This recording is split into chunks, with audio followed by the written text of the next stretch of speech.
Hey, I'm just sitting here. It's morning time, and I was like, okay, I could sit here before doing stuff and watch a podcast, something like that, or I could talk. And I luckily have this notes thing where I write stuff. And when I have ideas, I just write them. And so, one of the things I was thinking about that, of course, came into my mind is little sad thing, but it's when heartbreak happens and when you have nothing to take the place of it. And I don't know about y'all, but I don't know if anyone out there who's experienced heartbreak and stuff like that. But I find it really tough to focus on anything or for anything to take the place in my mind or in my heart or in whatever of like losing someone like in that like the sense of like you like them and they don't like you back or whatever. I don't know how to fill that. Like I can't fill that void with like, oh, doing more work or when I was school, like doing school more, hanging out with friends. Like none of that stuff does anything for me. Really, I can't say it never has because I never experienced that growing up. It's like I never really did. The closest I had was in elementary school that I hang out with this girl, but we were like third graders, so it's like I don't even really remember, but that's all I remember from ever having anything like that. But it's kind of tough for me to like try and even picture what else to do except to find have those feelings again to like take the place. It's kind of the same idea. I remember when I was reading, I'd read like these little chat things or whatever the hell like when I like the lost parent, whatever the hell thing. When I would read it and then people would like be like, oh, I would just work more hours or oh, I'd just spend more time doing this or that. And I'm like people say that like don't distract yourself and stuff like that. But like for me, in my case, whenever I had heartbreak or anything tied to like love or any of that stuff, it doesn't matter what I'm doing. I can't, unless it's like I'm feeling it again for someone else or something else or there's something like that, I can't. It's not inescapable. Like let's be honest here. It doesn't matter what work you're doing. You got this thing called a mind, and for me, my mind goes like this. So I could be sitting there doing stuff, but let's be honest here. What's really happening is me thinking about said person or what happened or this or that. So like when I was going through like grief and all that stuff, still a continual process. But when I was going through that with a loss, it didn't matter what I was doing. I could sit in school. I could sit in these 3-hour classes and it's not gonna it doesn't matter. It doesn't matter if I would there was like the summer, like one of those times I would like book myself do like these like long shifts or whatever just because I was like, why not make some more money or whatever this summer. And I was like it was kind of interesting is that while I was doing more work, or I wasn't really doing much, I mean, just sitting at a desk or whatever, but when I was doing more work, I was actually almost like grieving or like going through that more than when I wouldn't, when I was just, because when you're typically by your like self, or I don't know about y'all, but like I'll just be watching YouTube or watching stuff like that. But when you're like at work, when you're doing something where you have to like be around people, stuff like that, you can still do certain stuff, like listen to music and do certain stuff. But for the most part, there's a lot less distractions.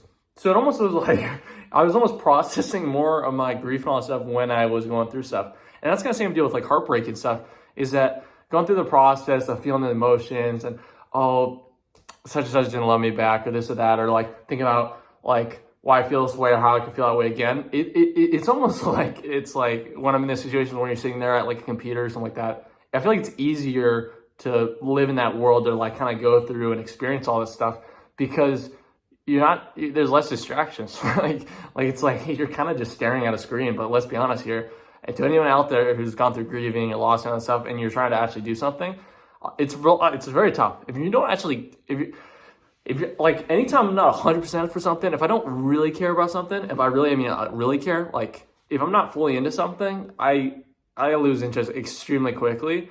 And obviously there's this thing for anyone, but I noticed a difference when the loss started happening, because like I could get away with pretending and faking, but then the second you start, like the emotions are not even there present on the other side. Like when you don't have the happy and the sad, when the sad is just dominating, it's tough for me to fake any of that stuff, because suddenly it's like my body's on alert trying to feel this stuff again. So it's faking it doesn't really make sense because it just prolongs the process. So whenever I've been in situations where I felt heartbreak or felt loss or any stuff, and most of that has come within the last few years, it's been a process to where I kind of like, it's tough for me to fake or pretend. And so a lot of times I'll just be sitting at this desk and stuff like that, and I'll be like, I a lot of time in my feels or feeling this way, and sometimes I'll try to mask and stuff like that, but I struggle with it. Like a lot of times when I'm like, I've lived with people a good majority of my entire life, honestly. I feel like there's only one time, because even when I was in LA for that 1 month, I was living with people. It was only that one time I was living in like Orange County or whatever for that stint that I was by myself. That's literally the only time, because I was with roommates and then I was with family. It's like, so for the most part, you're around people, and the people in my life, they know very well that I go into my room or go upstairs or go wherever, like to detach, or outside of when I was with my dad. That was the one time when it didn't happen. But for the most part, I spend most of my time in my own little space. And that's mainly because, I mean, it's definitely heightened last few years, because I'm trying to figure out what's going on with me. And when you do stuff that almost like, it's like not distracts you, but when you do stuff that, when I'm not 100% about something, I'm automatically just going to go and do this stuff, because I'm trying to figure out the stuff to get myself to a place where I have the stuff that I want to do. There's still so many unknowns and so many things that I want to learn that it's like, I can't really be complacent or comfortable. Like even if I am up in my little area or little space or whatever, and I'm being complacent, like I get really hard on myself. And sometimes it leads to me doing nothing still, but sometimes I do stuff like this, like what you're seeing right now. So when there's heartbreak, when there's all this stuff, it almost is like overwhelming to a point to where it doesn't really matter what I do. I'm not escaping it, because no matter what the situation is, I'm going to find some way to feel it, because it's almost like a necessity. Like I hear stuff about like, oh, my dad used to like not feel emotions, stuff like that, with his loss of his dad and stuff like that. And I was thinking like internally, I think like, how do you even do that? Like how do you not go through and like there's no, like he would have worked and stuff like that, but like how do you, like it doesn't matter what I do, I can't escape these feelings. I can't even escape with this heartbreak with this girl, that thing that was a few weeks, stuff like that. I can't escape it two and a half years later or whatever. And I can't escape that. Like I literally cannot escape anything tied to like love, sadness, loss. I cannot escape it. I don't know about you guys, but it's when there's nothing to take the place, it's like, how do you escape? Like, how do you it's like having like a heart and there's a massive black void in it. Like, how do you just ignore that that's there? Like, how do I operate as if that's not a thing? It doesn't matter if it's work or school, or if it's the weekend, I'm traveling, oh, I'm in a different country, or oh, like I'm here, or oh, I'm at this game, or oh, I'm doing this. It's in there. Whether or not I talk about it or not, whether or not I vocalize it, whether or not I'm even consciously trying to think of it, it is there. It is lingering in the back of my mind. And so that's why I don't know why I said that, so that's why, but I find it kind of like pretty like I'm pretty grateful for it, because it motivates the hell out of me, because of the fact that when you need to do something, it almost pushes you to, when you need to do something and what you have currently doesn't do that thing, it almost pushes you to like do more and like think more and operate in a different space. That's why a lot of times being alone is so important, because you can figure out this stuff or whatever, or you learn or grow in ways to where you're like, oh, I like doing this, or oh, I should be doing this more, or, oh, this, that, and third. Even if it's just thinking patterns of how to think about certain things, that kind of stuff is so important, especially when you're feeling heartbroken.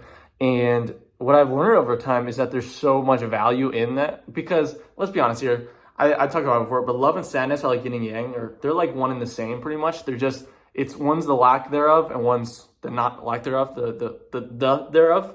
They kind of, when you lack love, or when you had love and you lose it, that's when it becomes sadness. And when you find love, the sadness becomes love. And obviously I don't know how else to describe it, but it's kind of interlaced. So when I think about heartbroken and being all that stuff, it almost makes me excited and curious at it in all certain aspects, because I'm like, okay, if I can feel this much sadness and all that stuff, I wonder how much love I can feel and give. And it's interesting, especially when you never had that kind of reciprocation like that. It's like, how do you even really picture? Like, I can't even really imagine that stuff. So it's like being excited for a movie that you don't even know exists. You just know that a movie's out there, but I don't know. It's not like a movie I've seen before. Or it's a movie that I maybe saw a teaser for, something like that, but I don't even quite remember it. Like, that's kind of what it's like. So being heartbroken and not having that space is almost like a way for life to push you to do more and to be more and to think more and to grow more. And it almost seems like the best case scenario, because when something doesn't work out, for me at least, it pushes me to like take it up a notch. So I'm like, hey, that wasn't meant to be, or that was meant to be.